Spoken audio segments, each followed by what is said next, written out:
The cellar smelled of wet earth and sweet, cloying decay, a scent that Arthur knew meant trouble long before he lifted the lid of the potato bin. Outside, the Wyoming wind battered the walls of the cabin, searching for any crack in the chinking to whistle through, a constant reminder that winter had barely settled in, and already the frost was winning the war against their larder.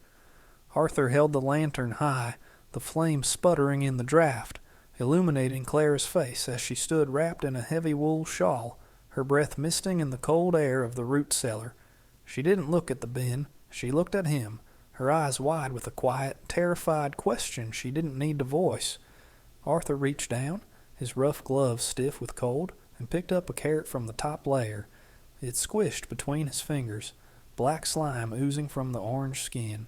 He tossed it into the bucket with a wet thud that sounded too loud in the cramped space. "Half the bin is gone," Arthur said, his voice low, the admission tasting like ash in his mouth. "The frost got in, or the damp. Maybe both." Clara moved closer, her hand resting on his arm, the wool of her shawl scratching against his coat.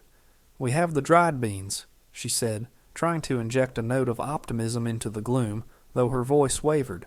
"And the salted pork. We won't starve, Arthur." But they both knew it wasn't just about starvation.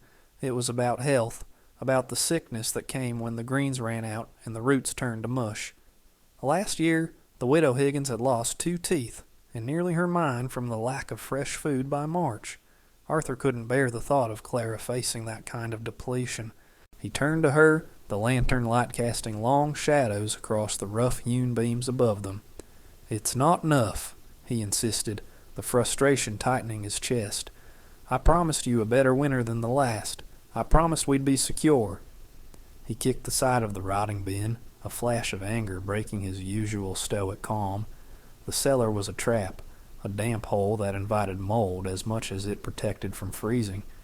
He needed a solution that defied the wet earth, something that didn't just hide the food away to die in the dark. Later that evening, after they had climbed back up into the main room and stoked the fire, the reality of their situation settled over the cabin like a heavy blanket. The wind howled with renewed vigor, rattling the window pane. Arthur sat at the small pine table, staring at the grain of the wood, his mind racing through diagrams and memories of older methods he'd heard of but never seen. Clara sat by the hearth, mending a tear in his work shirt, the needle flashing in the firelight. The silence between them was comfortable, but charged with the unspoken worry of the months ahead. "The ground is the problem," Arthur muttered, more to himself than to her. "It holds the cold, but it traps the moisture. If we bury them, they rot. If we leave them out, they freeze." Clara looked up, her brow furrowed. "Everyone buries them, Arthur. It's how it's always been done. Miller said the frost line is deeper this year. That's all." Arthur looked at her, seeing the fatigue she tried to hide. "Miller lost 1/3 of his crop last week," Arthur countered gently. "Following the crowd just means we all starve together. I need to get them up, out of the damp." The idea took shape not in a sudden flash of brilliance, but in a slow, grinding accumulation of logic that kept Arthur awake well past midnight. He envisioned a structure that mimicked the earth's insulation but rejected its moisture, a tower standing defiant against the wind, layered with sand that would wick away the dampness while holding a steady temperature. It was a radical departure from the sunken pits everyone else in the valley swore by. The next morning the sky was a piercing, cloudless blue, the snow blindingly bright as Arthur stepped out onto the porch. He didn't head for the barn to tend the livestock immediately. Instead, he made for the pile of seasoned staves he had been saving for a fence repair. Clara watched him from the doorway, a mug of coffee steaming in her hands. "You're not fixing the corral today?" she asked, her tone neutral but curious. "Not today," Arthur replied, hoisting a heavy bundle of oak onto his shoulder. "I'm building a silo, but not for grain." By noon, the skeleton of the structure had begun to rise near the side of the house, sheltered slightly by the eaves but exposed enough to stay cold. It was a narrow, vertical framework, strange and alien against the rolling white hills. Old man Miller, riding past on his sway-backed mare, pulled up at the fence line, squinting against the glare. He chewed on a stem of dry grass, watching Arthur measure and cut with a skepticism that was as thick as the calluses on his hands. "Building a privy right next to the kitchen window?" Miller called out, a wheezing chuckle following the joke. Arthur didn't look up from his work, driving a nail home with a single, precise blow. "Storage," Arthur said simply, "for the carrots and the beets." Miller laughed openly then, the sound sharp in the thin air. "Above ground? In January? You'll have popsicles by sundown, son. Vegetables belong in the dirt. God made roots for the root cellar." Arthur straightened up, wiping sweat from his forehead, despite the freezing temperature. He looked at Miller, then back at the house where he could see Clara watching from the window. He wasn't doing this for Miller's approval. "The dirt is killing them, Miller," Arthur said, his voice level. "I'm trying something else." Miller shook his head, gathering his reins. "City notions," the old man scoffed. "You'll learn when you're eating bark soup come February." He rode off, leaving Arthur standing in the snow. The doubt stung, but it also solidified his resolve. He wasn't just building a box, he was building a defense system. He needed sand, river sand, specifically, washed clean of clay. It would mean trips to the frozen creek, breaking ice, hauling heavy buckets until his back screamed. When he turned back to the house, Clara was there, wrapped in her coat, gloves on. She didn't say a word about Miller. She just picked up the other end of a long plank. "If we're doing this," she said, her eyes meeting his with a fierce, quiet loyalty, "we'd better get it double-walled before the sun goes down." The labor was grueling, a physical test that pushed them both to the edge of exhaustion, but it also forged a silent, rhythmic intimacy between them. The construction required 2 walls, an inner chamber for the vegetables, and an outer shell to hold the insulation. Between these wooden skins, Arthur packed a dense mixture of straw and dry sawdust, tamping it down with a heavy stick until it was solid as brick. Clara worked beside him, her cheeks flushed with exertion, handing him tools and holding the board steady against the biting wind. There was a grace to their movement, a choreography learned from years of marriage and shared hardship. When his hand brushed hers as he took the hammer, he squeezed her fingers briefly, a small gesture of gratitude that said more than any speech. She squeezed back, her strength surprising him, grounding him. They were building a fortress for their sustenance. Once the shell was complete, the true craft began. Arthur had hauled 10 bushels of river sand, drying it by the fire in batches until it was bone dry and warm to the touch. The process filled the cabin with a dusty, mineral scent, a stark contrast to the smell of rot from the cellar. He began the layering process inside the tower, a bed of sand, then a circle of carrots laid horizontally, not touching, tails inward, heads out, then another layer of sand, thick enough to bury them completely. It was slow, meticulous work. "Like tucking children into bed," Claire remarked softly, watching him gently place a large orange king's carrot into the grit. She reached in to adjust one that was too close to the wall. "They need a room to breathe," she whispered, catching on to his logic without him needing to explain it. "Too close, and the rot jumps from one to the other." Arthur nodded, admiring her quick understanding. "Exactly. The sand stops the spread, and it holds the cold without freezing." They worked until the moon was high and silver, casting the vegetable tower in a ghostly light. The structure stood nearly 5 feet tall now, a strange wooden obelisk filled with layers of hope and geology. The final step was the ventilation chimney, a small wooden chute running up the center to allow the heat of the vegetable's own respiration to escape. If he trapped too much heat, they would sprout. Too little, and they would freeze. It was a delicate balance, an engineering feat performed with rough lumber and intuition. As they nailed the roof hatch shut, sealing the tower against the night, Arthur felt a wave of fatigue crash over him, but it was a good tired. It was the exhaustion of creation, not despair. He put his arm around Clara's shoulders, pulling her close into the warmth of his coat. "It's done," he breathed, the steam of his words vanishing into the dark. "Now we wait." She leaned her head against his chest, listening to his heartbeat. "It looks sturdy, Arthur," she said. "It looks like it belongs here." The first week brought a challenge that nearly undid everything. A sudden vicious thaw swept through the valley, raising temperatures from below, freezing to nearly 40 degrees in the span of 24 hours, accompanied by a weeping, incessant rain. The snow turned to slush, and the air grew heavy with humidity. Arthur paced the cabin floor, watching the water drip from the eaves. His fear was not the cold now, but the heat. If the interior of the tower got too warm, the carrots would think it was spring. They would start to grow hair-like roots, use up their sugars, and turn woody and bitter. Worse, the humidity could turn the dry sand into a wet blanket, inviting the very mold he had fought so hard to escape. He needed to check the internal temperature without opening the main hatch and letting the wet air in. He grabbed his tools and ran out into the rain, the mud sucking at his boots. He drilled a small test hole near the base of the tower and inserted a metal rod he had left out in the cold, waiting a full minute before pulling it out and pressing it to his cheek. It was warm. Too warm. The ventilation wasn't moving enough air to counteract the external thaw. Panic flared in his gut. He looked at the chimney. The cap was too restrictive. "Clara!" he shouted over the drumming of the rain. "I need the tin snips. And the canvas." She appeared in the doorway instantly, understanding the urgency in his voice. She didn't ask questions, just grabbed the items and ran to him, shielding her head with a basket. Together, they rigged a new draft induction system. Arthur cut the chimney opening wider, fashioning a new cowl from the tin that would catch the wind and force a vacuum, pulling the warmer air out from the center of the stack. He worked with frantic precision, his hands slipping on the wet metal, cutting his thumb but barely feeling it. Clara held the canvas tarp over him, creating a dry workspace, the water cascading off the edges in sheets. "It's the bottom," Arthur explained through gritted teeth as he worked. "The heat is rising, but getting stuck under the lid. We have to draw it out faster." He secured the new cowl and packed fresh, dry moss around the base of the vent to absorb any leaking moisture.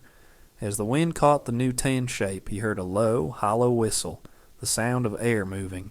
He placed his hand over the vent and felt a faint, warm draft escaping. It was working. The tower was breathing. He looked at Clara, water dripping from her nose, her hair plastered to her forehead. She was smiling. "You saved it," she said. February dragged on, a gray and brutal month where the days blurred into a monotonous cycle of snow, wind, and dwindling supplies. The community was suffering. News traveled through the thin grapevine of the valley. Old Man Miller was down to eating pickled rinds and cornmeal mush. The generic store in town had run out of fresh onions weeks ago. Scurvy was a ghost story that was becoming frighteningly real for some of the poorer families. Through it all, Arthur's tower stood in the yard, a silent sentinel buried under a drift of snow. He had forbidden himself from opening it. Every time he broke the seal, he risked the delicately balanced microclimate inside. It was a test of faith. The neighbors, when they passed, no longer laughed. They just stared with hollow, tired eyes, seeing the wooden box as a monument to a fool's errand. "Still waiting on those magic carrots?" a passing ranch hand asked one morning, his voice lacking the energy for true mockery. Arthur just nodded, continuing to chop wood. "Waiting on spring," he replied. The doubt, however, was a worm that ate at him in the quiet hours of the night. Had the thaw ruined them? Had the bitter freeze that followed turned the sand into a block of ice? He would lie in bed, staring at the ceiling, imagining the black rot spreading in the darkness of the tower, just as it had in the cellar. Clara sensed his unease. One evening, as she stirred a thin soup made from the last of their dried beef, she put the spoon down. "Check it, Arthur," she said softly. "We need to know. The soup needs something, even one carrot." The stakes felt incredibly high. If he opened it and found mush, the hope that had sustained them, the psychological anchor of their winter, would be severed. He took the crowbar and the basket. The walk to the tower felt like a march to the gallows. The snow crunched loudly under his boots. He brushed the white powder off the hatch and wedged the crowbar under the rim. The wood groaned, frozen stiff, then popped open with a sharp crack. He held his breath, bracing himself for the smell of decay. Instead, the scent that drifted up was earthy, cool, and unmistakably sweet. It smelled like a garden in October. Arthur reached in, digging through the top layer of cold, dry sand. His fingers brushed something firm. He pulled it out. It was a carrot, bright orange, stiff, and heavy with water. No black spots, no softness. It was perfect. He bit into it right there in the cold, the crunch loud and satisfying, the flavor exploding in his mouth, sweeter than it had been when he pulled it from the ground. He laughed, a sound of pure relief, and ran back to the house, the prize held high in his hand. Clara met him at the door, and when she saw the flash of orange she covered her mouth, tears welling in her eyes. It wasn't just food, it was victory.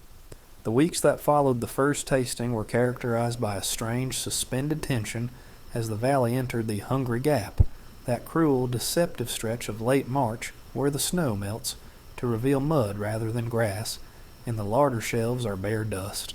The wind had lost its biting edge, replaced by a damp, bone-chilling gust that smelled of thawing bog and rot.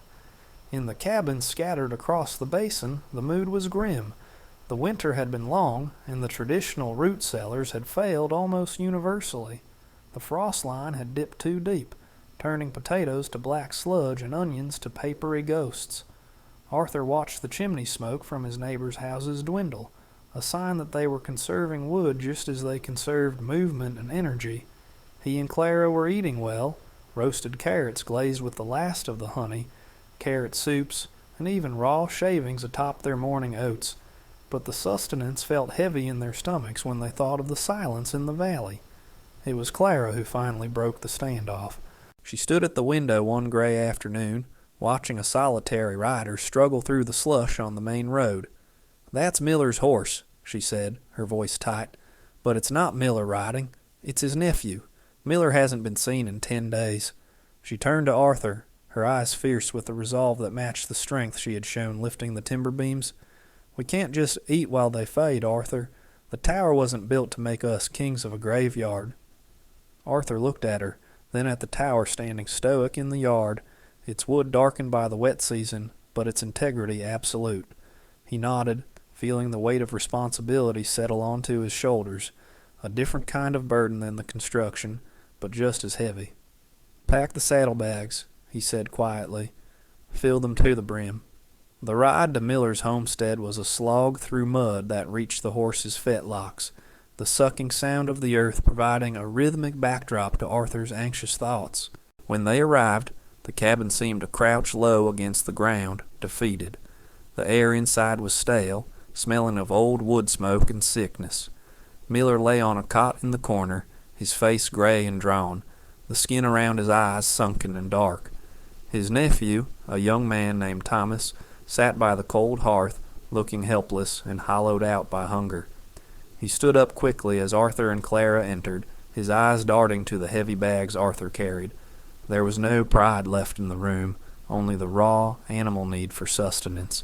Arthur didn't waste time with pleasantries or, "I told you so." He simply set the bag on the table and opened it. The color seemed to explode into the dim room, the vibrant, impossible orange of the carrots, the deep purple of the beets he had stored in the lower level.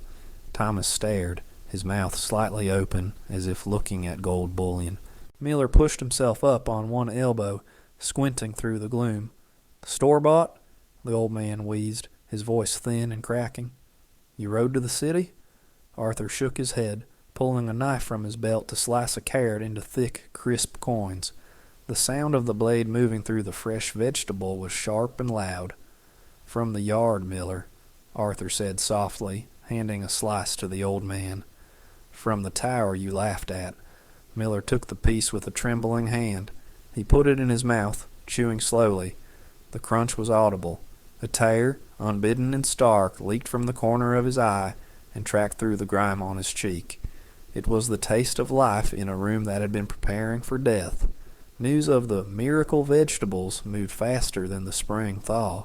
Within 2 days, the muddy track leading to Arthur and Clara's ranch was busier than it had been all year. They came in wagons and on horseback, men and women with gaunt faces and proud, hesitant postures, ostensibly there to check on the livestock or borrow a tool, but their eyes always drifted to the wooden obelisk standing near the house. Arthur understood the dance. He knew that asking for food was a humiliation few could bear, so he didn't make them ask.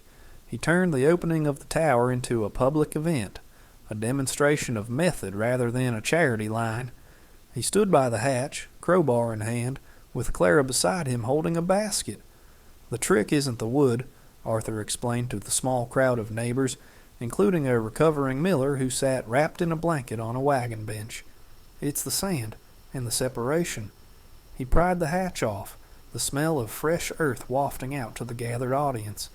He invited Thomas to reach in. The young man rolled up his sleeve and plunged his arm into the cool grit, pulling out a parsnip that looked as firm as the day it was pulled in October. A collective murmur went through the group, a sound of disbelief mixed with salvation. Arthur didn't just hand out food. He handed out the logic behind it, understanding that the food would feed them for a week, but the knowledge would feed them for a lifetime. He spent the afternoon dismantling the top layers of the tower, showing them the spacing. "Touch the sand," he commanded, grabbing a handful and letting it run through his fingers. "It's dry. If you use wet sand, you make right. You have to bake it first. You have to cook the river out of it." The men stepped forward, feeling the texture, nodding as the tactile reality replaced their skepticism. Clara managed the distribution, ensuring every family left with enough roots to make hearty stews and roast dinners for the next week. She saw the shame melting away, replaced by curiosity and relief. One of the women, holding a bunch of carrots like a bouquet of flowers, touched Clara's arm. "My little ones haven't had anything crunch in their teeth since Christmas," she whispered, her voice thick with emotion. I thought we were going to lose the baby."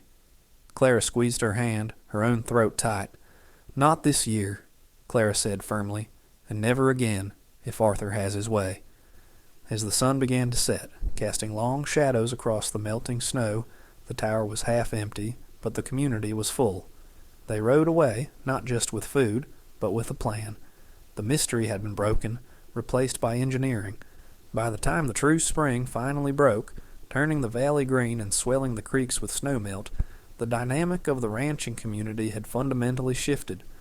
Arthur found himself in a new role, not just a neighbor, but a foreman of survival. It started with Thomas.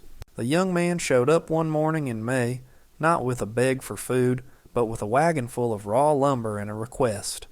"I want to build one," Thomas said, standing by the gate, his hat in his hands but his chin up.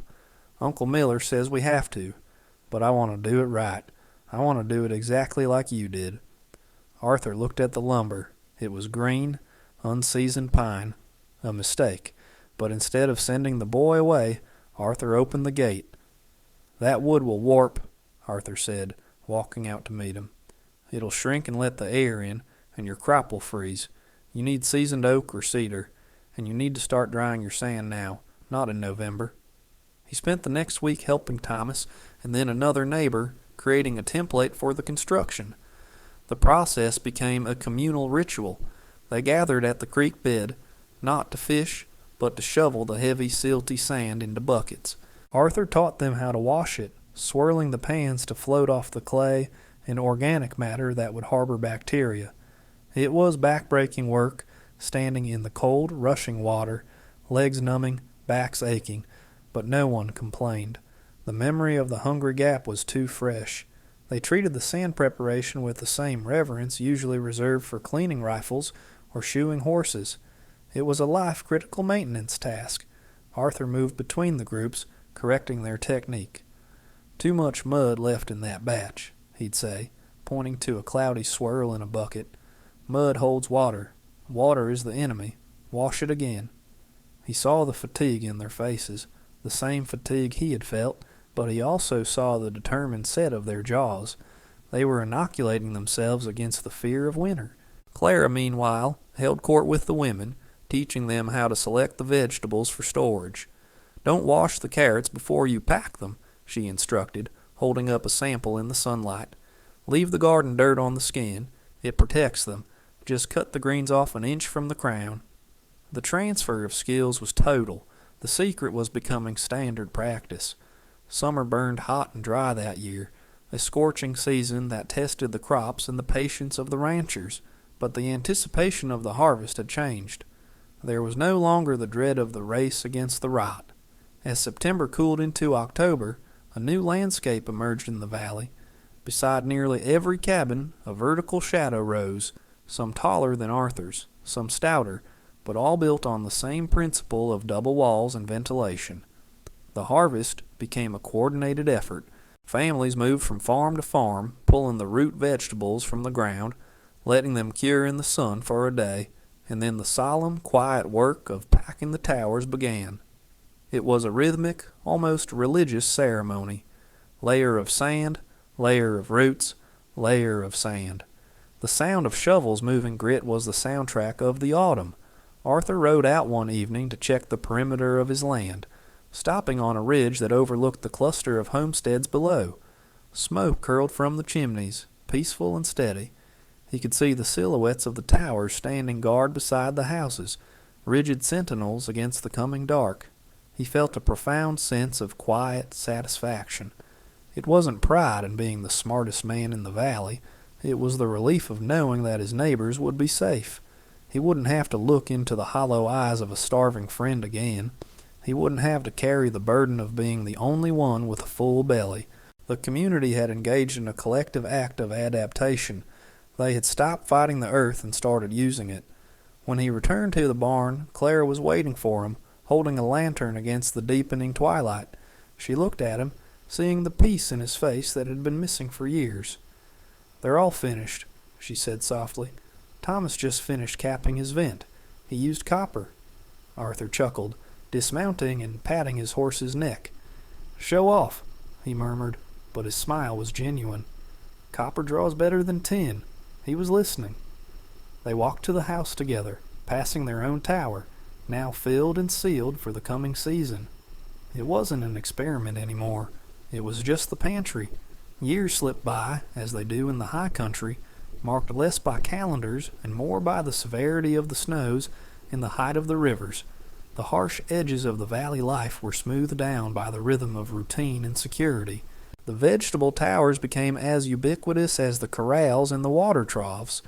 A child growing up in the valley would assume that vegetables always lived in wooden towers, just as horses lived in barns.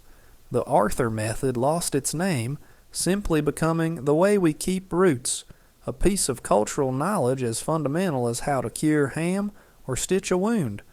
But the legacy remained in the health of the people. Scurvy disappeared from the local medical log. The children grew taller, their teeth straighter, fed on vitamins that lasted through the deepest drifts of January. One deep winter evening, a decade later, Arthur sat on his porch, a blanket over his legs, watching a storm roll in over the mountains. His hair was white now, matching the snow that was beginning to accumulate on the railing. The wind howled with the same predatory aggression it had possessed that first desperate winter, but Arthur felt no fear in his gut, only a deep, abiding, cozy warmth. He heard the door open, and Clara stepped out, handing him a mug of hot cider. She sat beside him, leaning her head on his shoulder, her movements slower, but just as sure. "Going to be a hard one tonight," she observed, watching the white curtain descend on the valley. "Let it blow," Arthur said, his voice raspy but content. He looked out at the tower, weathered silver-gray by years of sun and ice, yet standing perfectly straight. It had been repaired, patched, and refilled 10 times over, but the heart of it, the logic, the sand, the protection, was unchanged. He took a sip of the cider, feeling the heat spread through his chest. "We're ready," he said, not just for himself, but for the lights twinkling in the distance, for Thomas down the road, for the Miller grandchildren, for the whole stubborn, enduring valley. The wind struck the tower, and the tower broke the wind, silent and unyielding, holding the summer safe within its heart until the sun returned.